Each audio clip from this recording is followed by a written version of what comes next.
Hi, my name is Lynn, and today you're going to learn about what energy you are holding, what is your energy signature in your root and sacral chakras.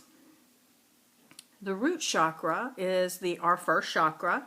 It's located around the coccyx area. It relates to the element of earth and the adrenal glands. Some essential oils that could be used for grounding purposes would be sandalwood or cedar wood, something very earthy. Some foods that might help ground this chakra would be proteins, meats. The theme of this chakra is the right to be here, to exist. So a lot of safety issues come up, a lot of issues around feeling a helplessness this would come forward. A lot of wounded child issues come up in this chakra and also the sacral chakra. The archetypes that this chakra holds are the good mother and also that victim, the victim energy. This comes forward when we don't feel safe or secure and our right to be here is challenged.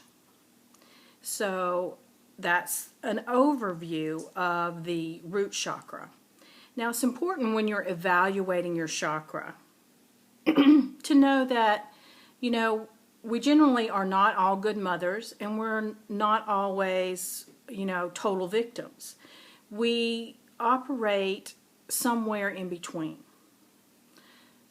If you find you're operating more in the victim level, then you want to adjust. You want to adjust up to where you're operating closer to the good mother. This is going to increase your vibe and it's going to draw in more positive experiences. So we need to step out of that victim mentality, and that we have to change thoughts and belief systems in order to do that and be able to recognize energy patterns as they occur. So we're going to move on to the sacral chakra.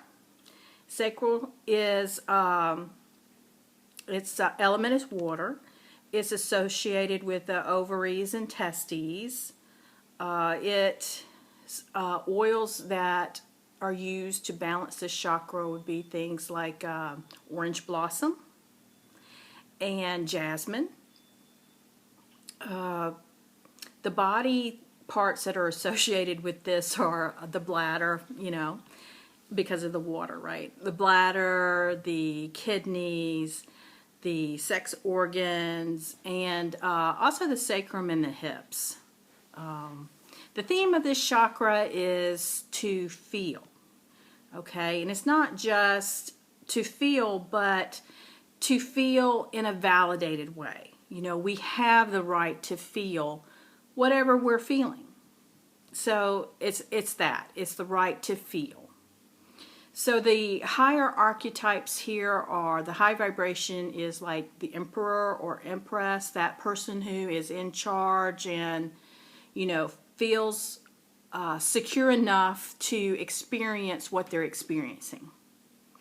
The lower energy of this chakra is the martyr, and the martyr is perhaps the hardest energy to shift because with the martyr there's some kind of payoff, where the victim is helpless and realizes it and wants to overcome, not be the victim anymore. The martyr is getting some kind of payback. So there's some kind of negative payoff here that, say, for example, if someone is holding martyr energy and has done so for a long period of time, it might become part of their story, part of who they are, part of their personal identification. And when that happens, it's really hard to step out of it because you have to give up an entrenched belief system about who you are. So with victim, it's easier. With martyr, it's a little bit more difficult. It can be shifted. It really takes a little bit more elbow grease to do it, but you can absolutely do that.